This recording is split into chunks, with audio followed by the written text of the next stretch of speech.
நல்லா இருந்தவனே அப்படின்னு பார்க்குறேன். இப்படின்னா எப்படி இருக்கும்?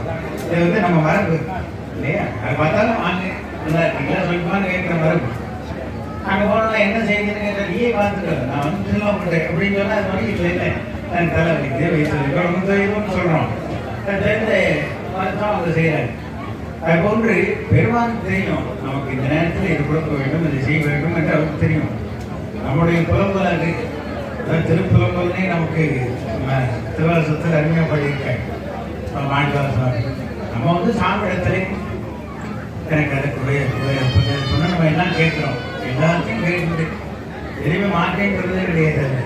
கற்பனை கிடந்த ஜோதி கருணையும் உருவாக்கி ஆக அந்த கருணையை நாம் இது போன்று உணர்ந்து திருவள்ளி பெறுவதற்கு நாம் வந்து உள்ளம் தெளிவாக வேண்டும். உள்ள தெளிவுக்கு மனசுக்கு மனித வாழ்க்கையில் ரொம்ப முக்கியமானது தெளிவு தான்.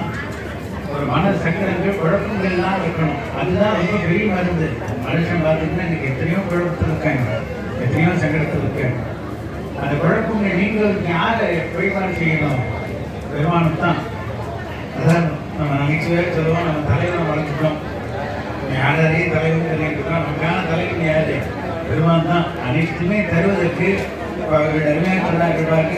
ஒவ்வொரு இடத்துலையும் ஒரு டிபார்ட்மெண்ட் கொடுத்து ஒன்று கொடுத்து சொல்கிறாங்க, இதை அவனுக்கு உடம்பு சரியில்லை, அதை நீங்கள் வைத்தியநாத் மூலமாக அதை செஞ்சது அப்படின்னு ரொம்ப பரநேட்டமாக இருக்குது. லட்சுமி அமைச்சர் சொல்கிறார். கும்பி நான் செய்தது அப்படித்தான். கடைசியாக அந்த மாங்கல்யத்தை கொண்டு வச்சு கும்பிடம் போடுறாரு. அவர் சாப்பாட்டுக்காக கொடுத்து விட்ட மாங்கல்யத்தை போகிற மாத்திரத்திலே பார்த்தோன்னே சாமி கும்பியை வாங்கிட்டு போயிட்டாரு. அப்போ அவருடைய சிந்தனை எப்படி இருந்திருக்கு பாருங்க, கொஞ்சம் சிந்தனை பண்ணி பாருங்க. சாப்பாடு சாப்பிடவே இல்லை, யாதொன்று வினையாகி இரவு பகல் உணவு மாறின்னு அந்த பெரியவராளத்தில் சொல்லு. 4-5 நாள் ஆச்சு சாப்பிட்டு வந்து பார்க்குறாங்க, ரொம்ப வேதனையாக இருக்காங்க.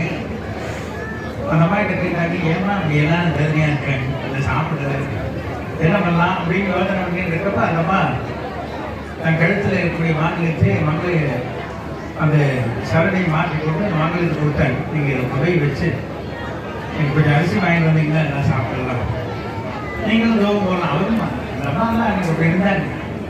இன்னைக்கு இருந்தா என்னென்ன பேச்சு சரசனாம சாமிக்கு இல்லை, அவருக்கே தான் இருக்கு.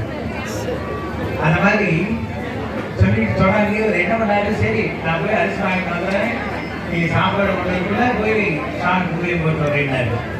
போனவர் அரிசி வாங்குறதுக்கு முன்னாடி அந்த புகையை பார்த்துறேன். சாமியுடைய அந்த அதாவது மனதில் என்ன இருந்தாலும் சாமி அதை ஏற்றுக்கணும்.